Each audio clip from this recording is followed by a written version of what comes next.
Elbow Grease Productions, in association with MichaelJacksonInsider.com, presents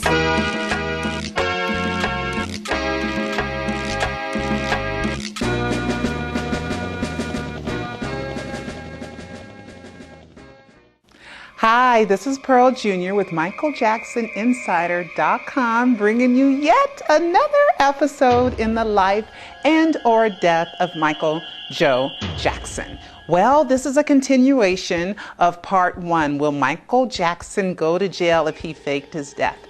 Well, now we have another lawsuit, which is Lloyd's of London. The insurance company is suing the Michael Jackson Company, which is now run by the estate. Well, the Michael Jackson Company was owned by one person and had one officer. His name was Michael J. Jackson. Now that means nobody else is involved in whatever the Michael Jackson Company is responsible for, or the benefactor or the negligence of the Michael Jackson Company, except for Michael Jackson himself, which is run by the estate. Now, the Lloyd's of London Insurance Company, why are they suing the estate and the estate not suing them?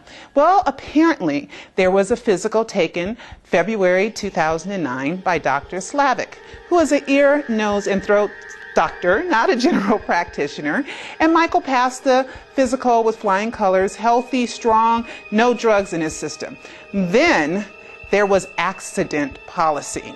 Now there was an illness policy, accident policy. They were both supposed to total $17.5 million.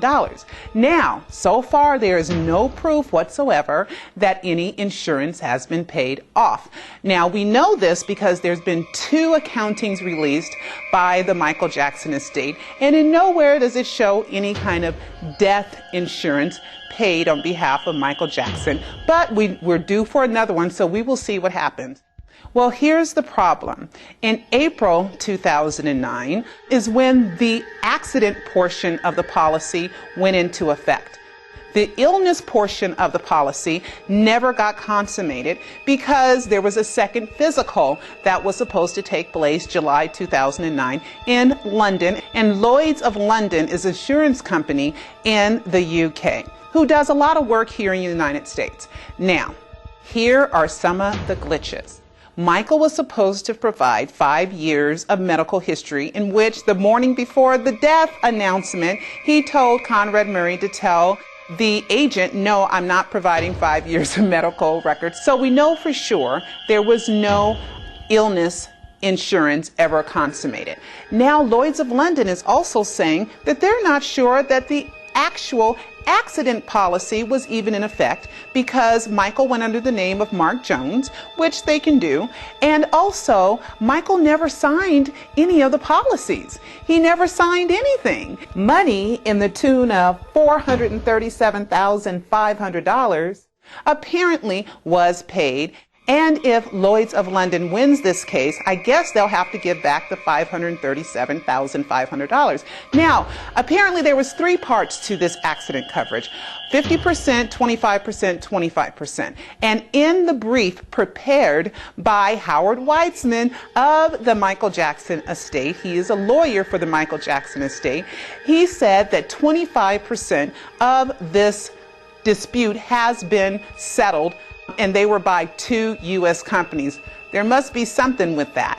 Now, the other 75% is outstanding. Now, settled does not mean any money has been paid. What is outstanding is they are accusing Michael Jackson of fraud. Question number 4 was, have you ever been treated for drug or alcohol abuse?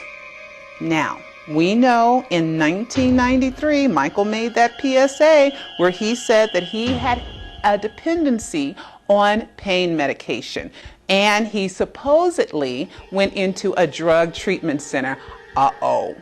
As you may already know, after my tour ended, I remain out of the country undergoing treatment for a dependency on pain medication. This medication was initially prescribed to see the excruciating pain that I was suffering after recent reconstructive surgery on my scalp. And Lloyd's of London is saying, due to that question obviously not being answered correctly, they want to rescind a recession of this policy. Now it gets even better. Unfortunately, deaths from prescriptions, prescribed medications, is the #1 cause of death in the United States of America this year. It used to be automobile accidents, now it's prescribed medications.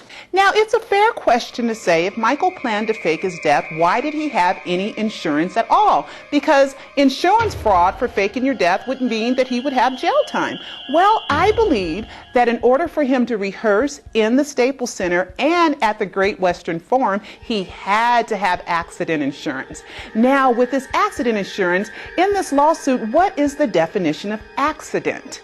You know, they're saying since Michael loved his children, there was no way that he meant to kill himself. Does that constitute that Michael died of an accident? Well, I'm here to say this. When you first look up propofol, and we know Michael studied everything. He had medical books, he had all kinds of books, so he was an avid learner.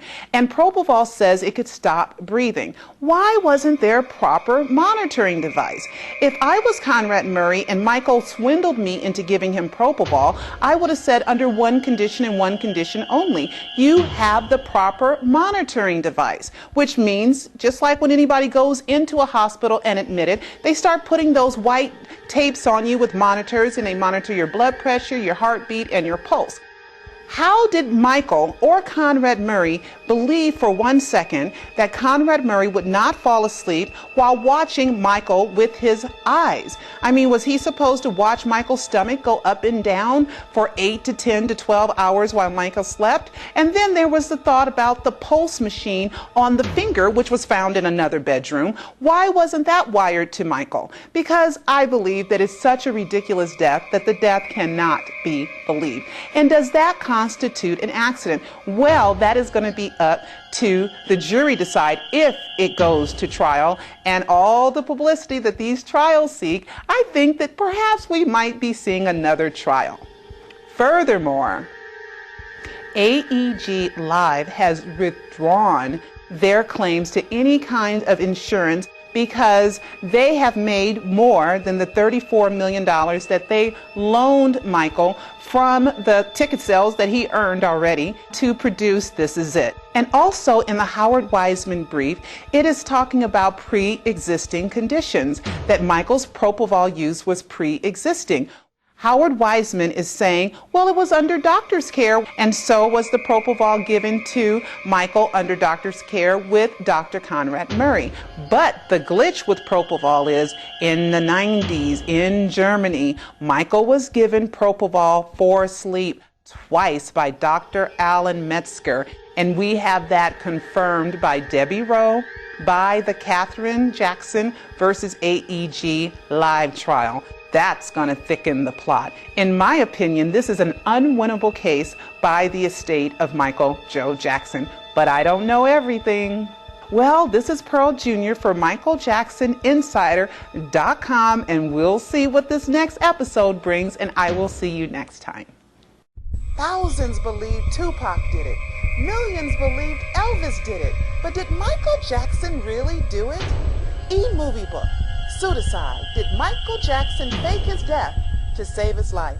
By author Pearl Jr. It's the most shocking true story of our lifetime. Order yours today.